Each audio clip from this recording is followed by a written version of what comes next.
సీతమ్మ అందాలు రామయ్య గోత్రాలు రఘురామయ్య వైనాలు సీతమ్మ సూత్రాలు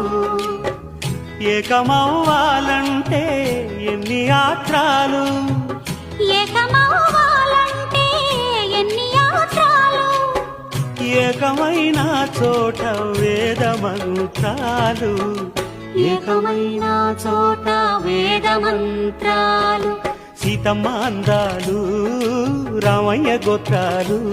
రఘురామయ్య వైనాలు సీతమ్మ సూత్రాలు